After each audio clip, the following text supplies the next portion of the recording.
This week on the Unabated podcast, Gina Fiore sits down with Nick Bakay, showrunner for HBO's new hit show Bookie, to talk about portraying sports betting on television and so much more. It's a great show. Let's get to it. If the guy goes unabated, that's the new word, unabated. That's too big a word. That's like mayonnaise. I'm assuming that's the biggest word I know. Hi, I'm Gina Fiore, and today I'm talking to Nick Bakay. Nick is the co-creator and executive producer of the show Bookie on Max, starring Sebastian Maniscalco. Hi, Nick. How's it going? Good. How are you, Gina? I'm great. I'm so glad that we're having this conversation. I have so many questions about the show. I'm I grateful. I watched the first season, and I think you said you just finished wrapping the second season, filming the second. Yeah, we just got done shooting. We're going to start editing, I think, in about a week. Okay. When is that expected to air? Do you know? The idea right now is that it'll be out in December. We like to be out during sort of the shank of the NFL season. And so that's what happened last year. It worked well. And I think this year will be in December into January. Okay. Yeah, Yeah. I watched the whole first season. For anyone who hasn't seen it, it's about a California bookie, a high-level California bookie who's working illegally. Obviously, California was the place to do it, right? That's Yeah. yeah, no legalized sports books yet. And we know that they have a large, I don't know, bookie action with this whole Itani thing happening. That Yeah. It seemed like the right place to do it. Number one, it's where we are. And the fact that it is not legal in California made it really interesting on a lot of levels. mhm. Although I know, illegal bookies are still thriving everywhere. I don't think it's been an event horizon, the legalization, because I think so many people, either out of habit or out of the preference for their betting life staying off the grid, have stayed with their guys. Mhm. But we like the idea of it being a guy in a place where it hasn't been legal as well, because, one of the things that I thought was interesting about the premise is he's in one of these lines of work where a new paradigm is coming theoretically for him. It's certainly going to change his life. Mhm. If not make him obsolete, it's going to affect him a lot. And that is, as much as a bookie is an outlier career, there's a relatability to the show. I mean, I always say it's like the guy who had a cab medallion and here comes Uber, Mhm. or a guy who had a motel and here comes Airbnb, right? So I'm a writer. We just went on strike, and AI was one of the many issues that we were striking about, because then, believe me, the studios would love a program to replace me. I know it. So, there's something about this that I think a lot of people in different lines of work can go, in a weird way, that's me too. Yeah, I was thinking about like the marijuana market. I wasn't thinking about Hmm. AI, but you're absolutely correct. That makes a lot of sense.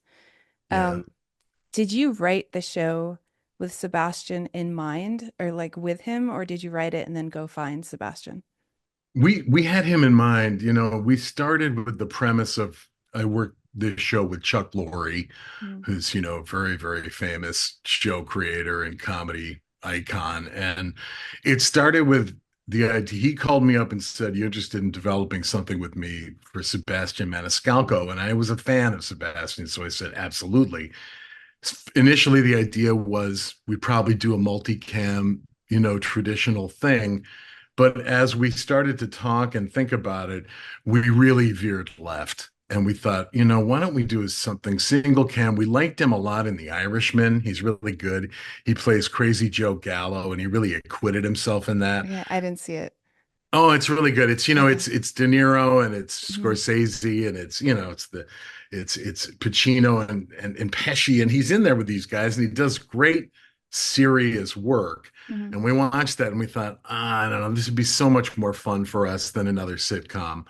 And we started to cook up, like, what if we did something crime light? We didn't want to go hardcore. And I have a history with sports betting, and I used to do stuff on ESPN with it. So I mentioned the idea of what if he's a bookie, and we thought that's the perfect level. So we started to cook this up, and then we pitched it to Sebastian, and he fortunately liked it and said, "Yeah, let's do that." So at that point, we were off to the races. Nice. Did he have any experience sports betting before the show? No, No, no, nothing. it's interesting. We're on set for everything, and there Mhm. are moments where he comes over and goes, "What does this mean?" It's not his world, but we do try to make it. We really do try to be accurate and make our language accurate to that world. And a bookie has to be, fluent. So there are a lot of times where we do have to say, no, it's actually this is what that means. Right. Did you have a script consultant or did you knew the lingo? I know a lot of it. I mean, this has been a factor in my life for years and years, but we Mhm. definitely also had consultants. Oh. I had a guy, he just passed away, but I had a bookie who I had a relationship with here in LA for a couple of decades. Beautiful Mhm. guy, he real larger than life character, and he was my go-to. But we had other guys too. We had, we consulted a lot of people, really interesting characters. And whenever we were in a situation where like, I'm not quite sure, we had people on speed dial for sure. Yeah. We picked brains. We really did want our procedural aspects to be as accurate as possible. We had one guy who was great. We had a Jewish bookie in Alabama who spoke with a real Southern patois, but he would throw in Yiddish. So he would say things like, "Oh, this fella, he was totally Meshuggah." It was the greatest. We had the best conversations with him, Yeah. and he had a line that we actually put in season two. He said, the key to this is you don't want to clean a guy out all at once. He said, we like to take a guy to the cleaners one shirt at a time. That's the best line That's ever. great. So we had great people, colorful. Yeah. The I don't want to give anything away in case someone hasn't watched the series, but I paid attention and the bets that are being made are realistic. Yeah. And usually when gambling is in television or movies, they get it wrong. They just get it wrong all the time and it'll be Right. something very, it'll be like they're playing blackjack and they look at their hand like it's poker. It's just something so, but yeah, all the Right. bets were realistic and some of the like the scenarios like people trying to pay Charlie Sheen trying to pay with memorabilia. Like that stuff Yes. actually happens. Did you know these things happen and take it from real life, or did you just think this feels like something that would happen? It's a combination. I mean, a lot of these things start with just that's good for story. That's a good moment. But we always validated it. We'd always call our guys and say, do you take trade? Do you? And they were like, oh, when we also, you can't talk to guys who've been in that line of work for any matter of time and not start to hear interesting stories. Right. It's just the nature of the beast. And the fact is, one of the realities of our show that we wanted to portray is that one of the greatest myths in the modern world, at least, is that these guys are not breaking legs and taking Hmm. the last thing these guys want is heat or awareness or anything like that. So if a guy welches, the bookie's pretty fucked. So we tried to get all of that in, and it also made it better for us comedically because the more vulnerable we made Sebastian and the more beset he was, it's better for the comedy. Hmm. It's not funny if this guy is just some big Tony Soprano brood bully who can scare and win every moment. It's much better if he's on the run and he's behind the eight ball. It's just good for us. Yeah, and these days I know from real life stories of rather than a bookie breaking someone's legs, they'll just ruin their reputation in their, career, their professional field. Like Sure. that's where they can get them and that's where it'll hurt. Yeah, and if it's a real degenerate and they get the word out that this guy isn't good for his isn't going to pay his debts, that's the worst thing you can do to a degenerate gambler is say you're cut off. We Yeah. have fun with that too. Yeah, Yeah. it's really interesting. I mean, we had this one thing I remember seeing somewhere. I think it was on X, as it's called now. Mm. There was somebody got mad at us because we had a situation where Sebastian was his character was trying to charge Vig on a money line bet, Mhm. which I know you don't, but and it was like, okay, guys, technically that's true, but it was a character moment. He was in such fine, he's in way over his head on a bed. He's freaking out. He's dealing with a foreign gambler. And I think it was just a character thing where he's like, I think he's just trying to weasel an angle.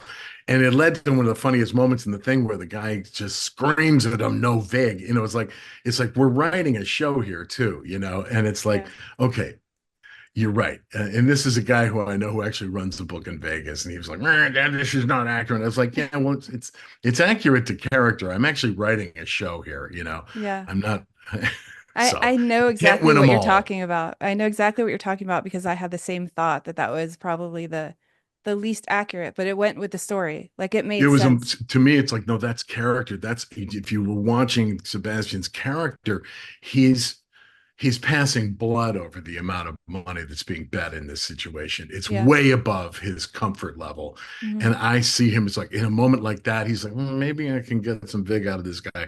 And the guy bats him down, and it's so funny. I'm like, I love it. Yeah. I And he's a street bookie. He's not running a book on the strip.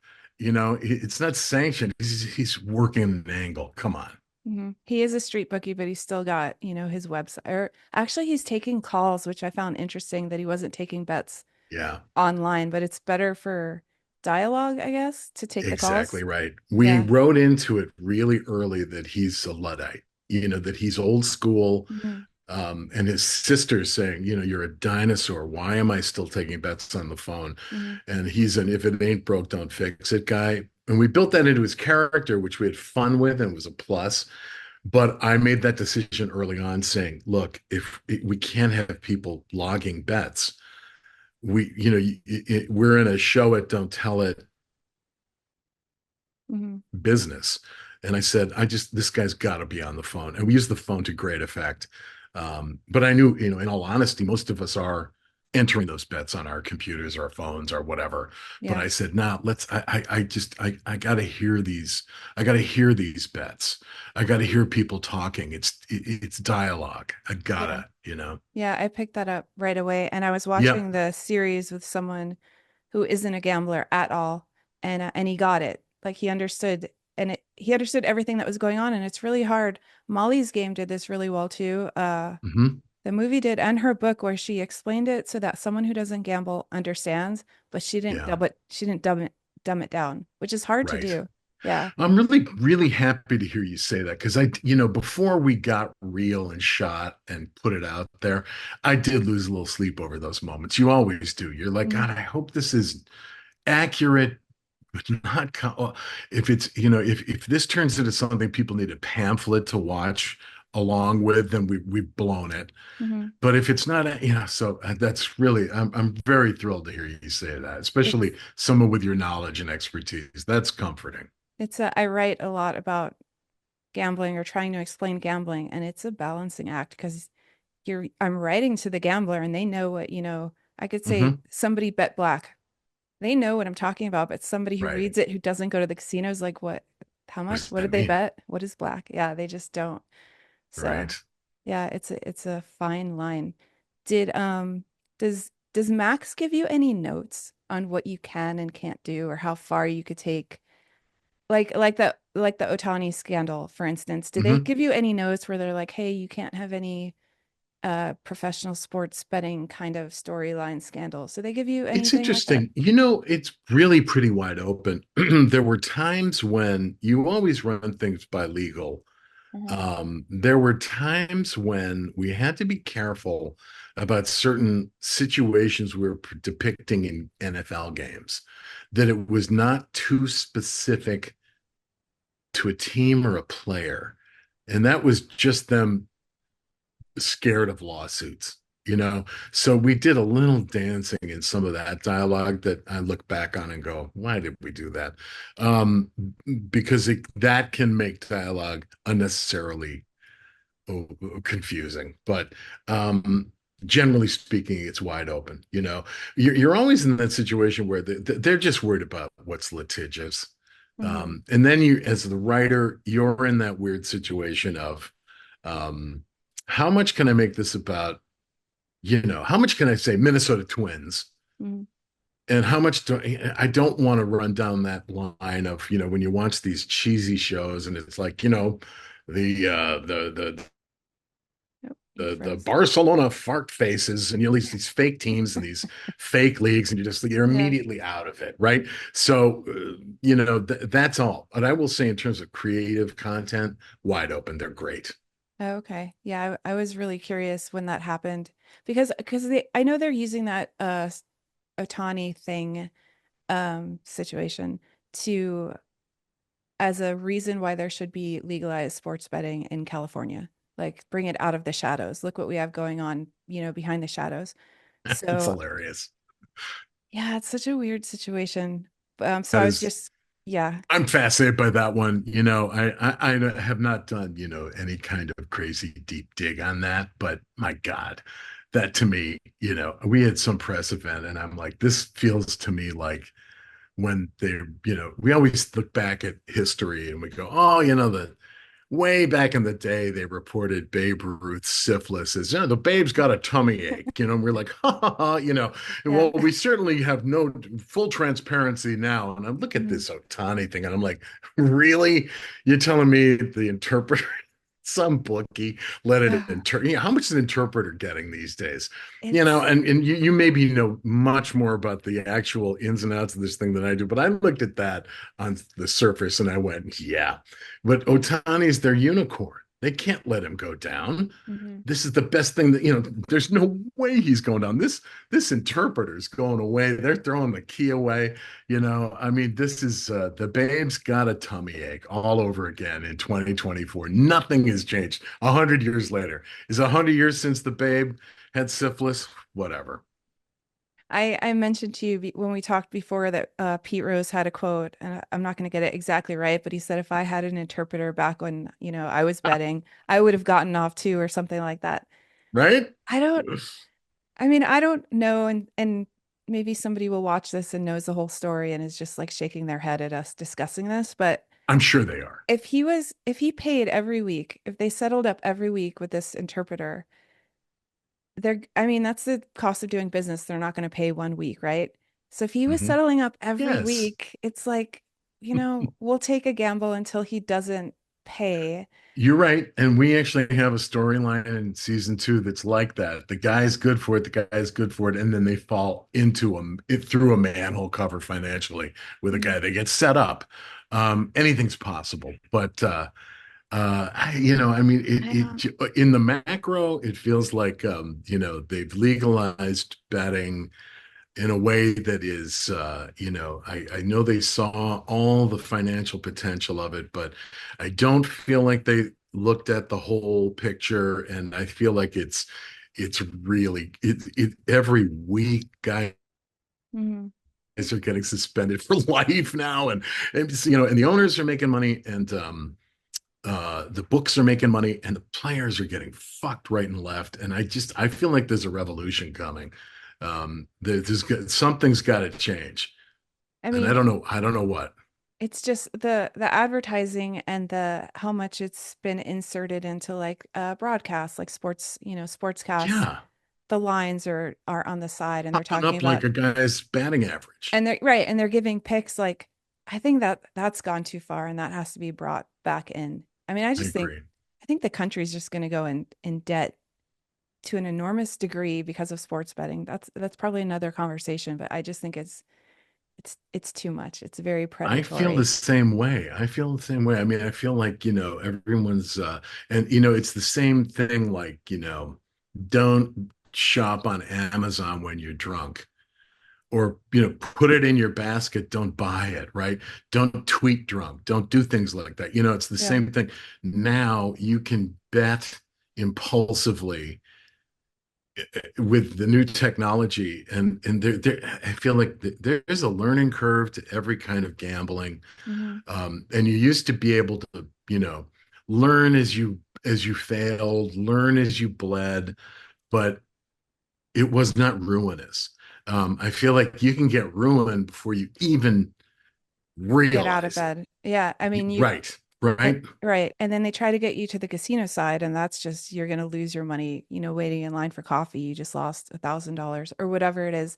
And the thing that, now that you say that, the character in Bookie, he's taking parlays, but he's not taking calls every 2 minutes. I want to bet this. I want to bet this. People aren't right, live betting with him, which right. that's how it used to be. Like, you made your bet for the week. You made your bet for Yes, Sunday. that's That right. was your It's bet. old school. Right. Yeah. And it's just not like that now. It's No, you're so dangerous. right. The volume is crazy. The Hmm. thing is crazy. I was in your town not that long ago. I was at the Wynn Hmm. and I was walking around on a weeknight. And I was thinking, let's play a little blackjack. And I have no illusions about that. I do that for fun. I don't do that with any illusions of I've got a system, Hmm. right? And the minimum at any table was 100 a hand. The And win. Yeah.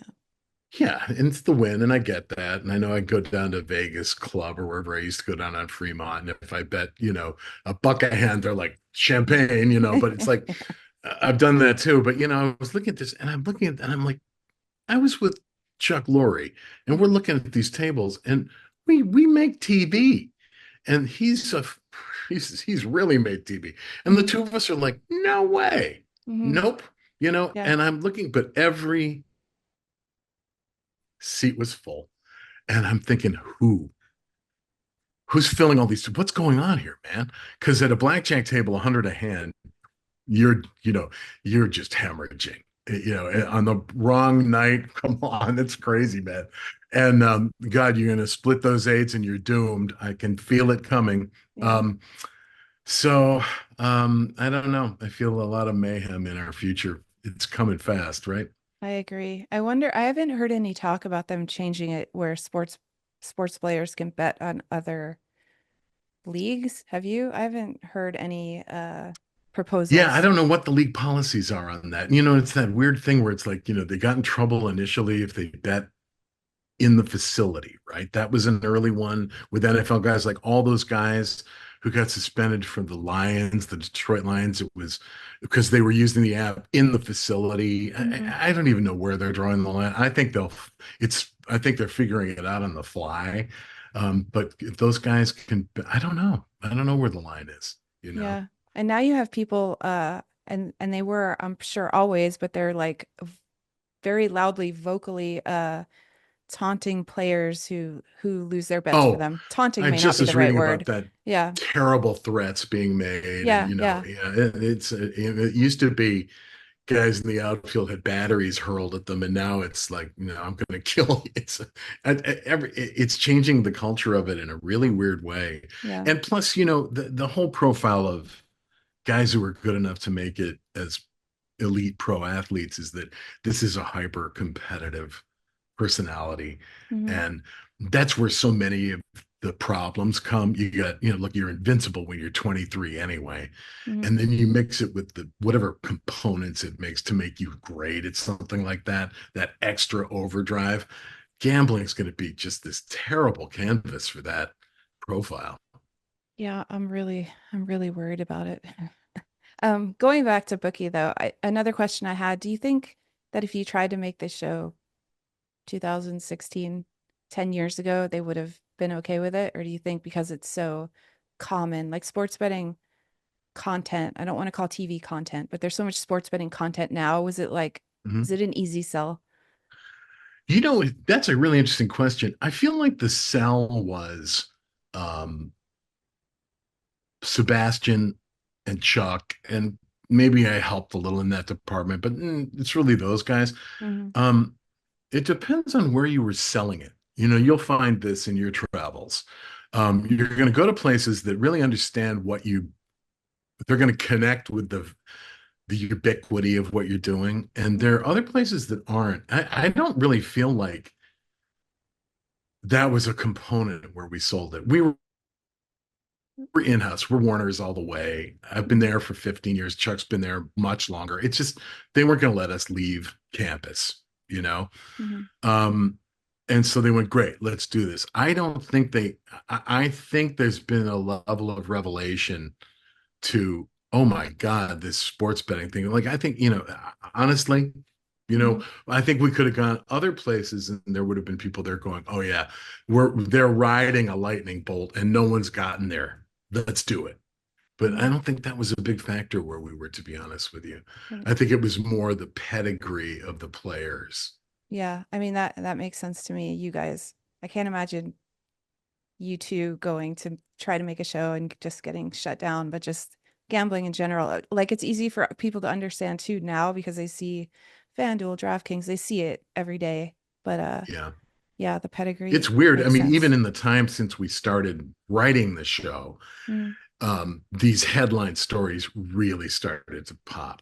It's really been 2 years and change, and that mm. 2 years has been like, oh Jesus, it's been a deluge. Yeah. So Did it's been interesting timing. did Sebastian hang out with any bookies? Did he hang out?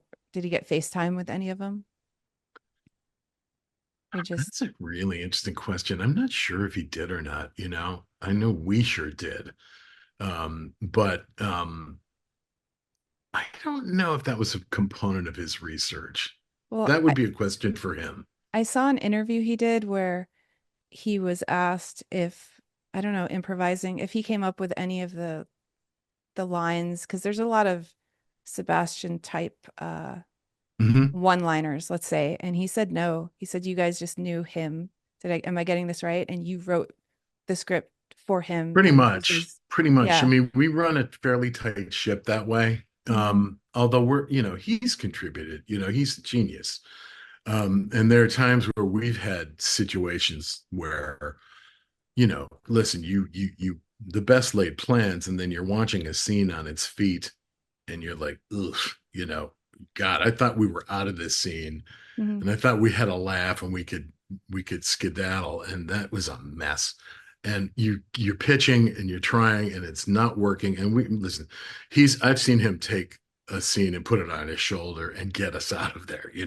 Hmm. So it is a two-way street. But with this kind of writing, we're pretty exacting because really jokes are delicate. They really are. And he respects that entirely because his career is that.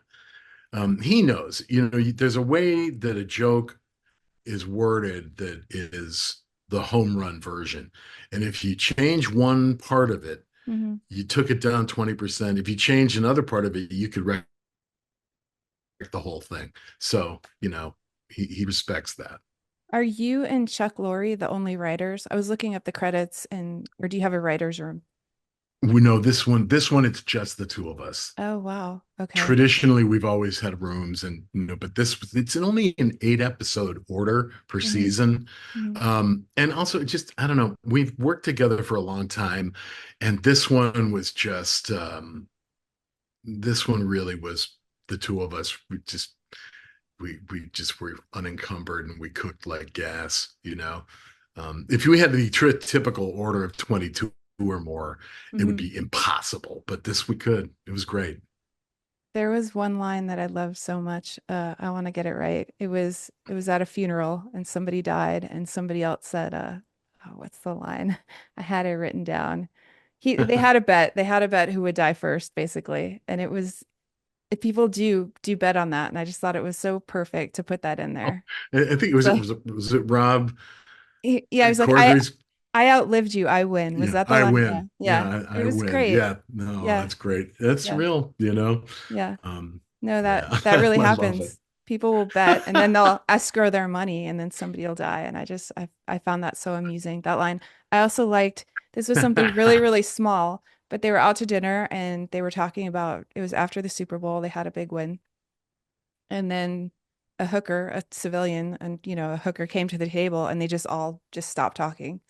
And Right. it's just those little things because you're like, Little yeah, that's things. exactly what Yeah. happens. You just stop Yeah. talking. There's a Yeah. civilian in our presence. Yeah. Yeah. So you're And just and I like, think she shut it goes on down. to say, I hit the square. Oh, Yeah, did you? I missed she hit that. her Super Bowl Oh square, yeah, and yeah, they're like, yeah. yeah, yeah, that's great, sweetheart. Yeah, yeah, Yeah. yeah, that's great. I love that you pick up on that. I mean, we want the show to be like you said. When you're writing about this, you want everyone in the tent. Hmm. But if things like that land with someone who's an expert like you, that's really wonderful. It's just it's the little things that give it a sense of realism that yeah, that I appreciated while I was watching it. And also just to go back to this, the bets were realistic. They were real bets that would be made, and it wasn't like I can't give an example of something absurd, but they weren't. They were like real bets that a bookie would take. And I do like that he was taking them on the phone because we got to hear the conversation. Yes. Yeah. I mean, that was a big choice. It's just like, God, nobody wants to see Hmm. click, click, click. And and then you have people trying to like, go double or nothing and they're trying to collect. It was all real. It's all how it happens. Great. Well, that's wonderful. And then you added some drama on top of it. So you were picked up for a second season or second and third? Second. Yeah. Second. We were picked up for a second, not that long after Oh no, you froze. the first season finished. Hmm. And then we wrote that. And then we wrapped, man, we wrapped like 2 weeks ago. It's a bit of a blur. And Hmm. so we'll start editing those, but it went really well, really well. I'm really happy. I'm thrilled they let us do more. I've never had more fun. Really? It's Oh. as you can imagine, you're fairly unbridled. I love our cast. I Mhm. love the material. I love the world of this. It's easily the most personal thing I've ever been able to do. This is the thing that I would write if I were not um, unchecked, and so when you actually get to do those projects and you get and they actually look or resemble what you had in mind, Mhm. even remotely, it's amazing feeling. And this one really came close, so it's great. Yeah, that has to feel great. I'm looking forward to season two. I don't know. I don't know what's going to happen. They left it at you left it at Yeah, a cliffhanger, basically. I don't things know where it's things are going to go. things are typically a mess, Yeah. but yeah. Yeah, Well, it gets good. Season 2 is great. I'm thrilled. You'll be excited. You'll have to all right. wait, but it's worth it. I appreciated how much detail you put into it. I really did. And I know it's Thank hard you. to do. Yeah. And thanks for talking to me. I appreciated this also. This was great. Likewise, anytime. It's a pleasure. Okay, maybe after season two comes out, we could do this again. Yeah, I'd be delighted. Okay, awesome. All right, thank you. Thank you once again to Nick Bakay for coming on the show today. Again, you can check out Bookie on HBO Season 2 coming soon. Season 1 available to stream right now. Thank you all so much for listening. As always, we appreciate your support so much, and you know the drill. Make sure you like, subscribe, and share. Leave us that fresh 5-star rating. And as always, you can check out unabated.com. Use the link in the description of this video to set yourself up with your own one-on-one demo with most likely me personally to walk through the tools and all of the amazing things that Unabated has to offer to help you up your sports betting game. Jack and I will be back next week, but in the meantime, as always, thank you so much for listening. Best of luck this weekend, and let's cash some tickets. We'll see you next time, everybody.